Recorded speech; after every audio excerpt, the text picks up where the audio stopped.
అందరికీ నమస్కారం అండి.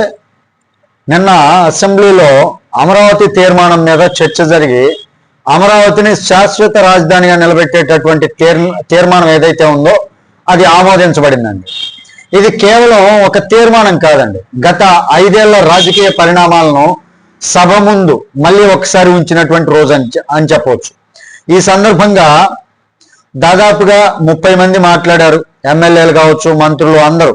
ప్రతి ఒక్కరి ప్రసంగంలో ఒక కామన్ పాయింట్ స్పష్టంగా కనిపించిందండి.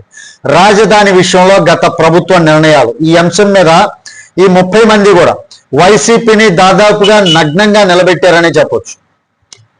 దాదాపుగా వైసీపీకి పోస్ట్ మార్టం చేశారనే చెప్పొచ్చు.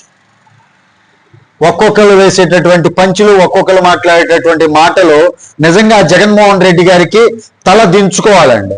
అవి వింటే మాత్రం పోయి బెంగళూరులో దాక్కున్నాడు. ఇక్కడ వాళ్ళు ఏమేమి మాట్లాడారు ఏంటి అనేది చూద్దాం. హోంమంత్రి వంగలపూడి అనిత గారు మాట్లాడేటటువంటి సందర్భంలో అమరావతి ఉద్యమ సమయంలో రైతులు కావచ్చు, మహిళలు ఎదుర్కొన్నటువంటి ఇబ్బందులను ఏ ఇబ్బందులు అయితే ఉన్నారో వాటన్నిటినీ ప్రస్తావించారండి. మహిళలను జుట్టు పట్టుకొని లాక్కెళ్ళినటువంటి సంఘటనలను కూడా గుర్తు చేశారు. అలాగే అచ్చెన్నాయుడు గారు మాట్లాడుతూ అప్పటి మండలి చైర్మన్ మొహమ్మద్ అహ్మద్ షరీఫ్ ఆయనపై 3 రాజధానుల బిల్లుపై సంతకం చేయమని మతం పేరుతో ఒత్తిడి తెచ్చినటువంటి విషయం ఏదైతే ఉందో ఆ విషయాన్ని కూడా చాలా ఘాటుగా చెప్పారండి. ఇక నారా లోకేష్ గారి ప్రసంగం అయితే ఒక రకమైనటువంటి భావోద్వేగంతో సాగింది. రాజధాని వంటి కీలక అంశంపై చర్చ జరుగుతుంటే ప్రతిపక్ష నాయకుడు గైర్ హాజరు ఎందుకు అనేటటువంటి ప్రశ్నను బలంగా లేవనెత్తారండి. తనపై మండలిలో జరిగినటువంటి ఘటనలను కూడా గుర్తు చేస్తూ ఎమోషనల్ అయ్యారు. స్పీచ్ ప్రారంభం, ముగింపు రెండిట్లో కూడా జై అమరావతి అనేటటువంటి నినాదం వినిపించారు లోకేష్ గారు. మంత్రి సత్యకుమార్ యాదవ్ గారు అయితే ఒక చెలోక్తి విసిరారండి, చాలా కామెడీగా. నల్లమల్ల అడవులకు జగన్మోహన్ రెడ్డి నువ్వు వెళ్ళొద్దు, బెంగళూరులోనే ఉండిపో.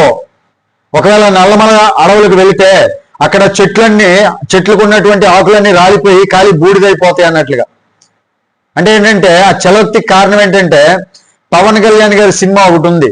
ఆ సినిమాలో అబద్ధాలు ఆడితే చెట్టు నుంచి ఆకులు రాలిపడుతుంటాయి కదా, అది గుర్తు చేస్తూ నువ్వు చెప్పేవన్నీ ప్రతి ఒక్కటి అబద్ధాలే. నువ్వు కానీ ఒకవేళ నల్లమల్ల ఫారెస్ట్కి వెళ్తే నువ్వు చెప్పే అబద్ధాలకి అక్కడ చెట్లన్నీ ఆకులు రాలి మోడైపోతాయి అన్నట్లుగా చెప్పారనమాట కామెడీగా. చూడండి ఎంత అక్కడ కామెడీ ఉంది, కానీ జగన్మోహన్ రెడ్డి గారి పరువు నెట్ట నిలువన పోయింది అక్కడ.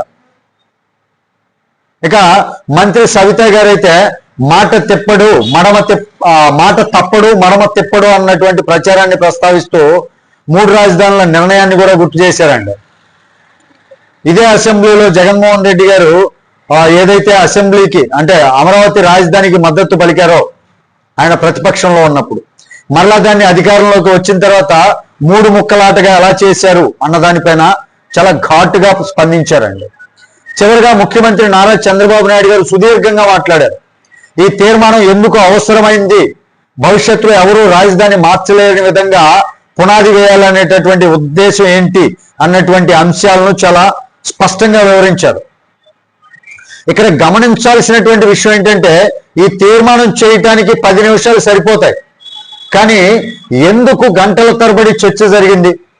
కారణం ఒకటే అండి, గతంలో జరిగినటువంటి నిర్ణయాల ప్రభావం రాష్ట్రంపై ఎంత పడింది, రాష్ట్రంపై ఎంత ఉంది అనేది సభకు మరియు ప్రజలకు మరోసారి గుర్తు చేయడం అన్నమాట. ఉప ముఖ్యమంత్రి పవన్ కళ్యాణ్ గారు కూడా మాట్లాడుతూ ఐక్యత సందేశాన్ని ఇచ్చారు. ఓవరాల్ గా చూస్తే ఈరోజు అసెంబ్లీ సమావేశం ఏదైతే ఉందో నిన్న అసెంబ్లీ సమావేశం ఏదైతే ఉందో అది కేవలం తీర్మానం ఆమోదించినటువంటి రోజు కాదండి, అమరావతి అంశంపై రాజకీయ భావోద్వేగ చారిత్రాత్మక చర్చ ఇవన్నీ జరిగినటువంటి రోజు నిన్న. చివరిగా తీర్మానాన్ని అయితే కేంద్రానికి పంపిస్తున్నట్లుగా ప్రకటించారు. ఈ తీర్మానం ఇది ఒక తీర్మానం మాత్రమే కాదండి, భవిష్యత్తుకు ఒక సంకేతం అని చెప్పొచ్చు. అమరావతి రాజధానిపై ఇక ప్రజలందరూ కూడా ఫిక్స్ అయిపోయింది అనమాట. రాజధాని కన్ఫర్మ్ అయినట్లుగా, తర్వాత ఎవరు వచ్చినా మార్చలేని విధంగా దీన్ని తీసుకెళ్తూ ఉన్నారు. మరి దీనిపై మీ యొక్క విలువైనటువంటి అభిప్రాయం ఏంటి అనేది కామెంట్ రూపంలో తెలియజేయండి. వీడియో మీకు నచ్చితే ఖచ్చితంగా లైక్ చేయండి, ఛానల్కి సబ్స్క్రైబ్ చేసుకున్నాను కొంచెం సపోర్ట్ చేయండి. Thank you. జై హింద్.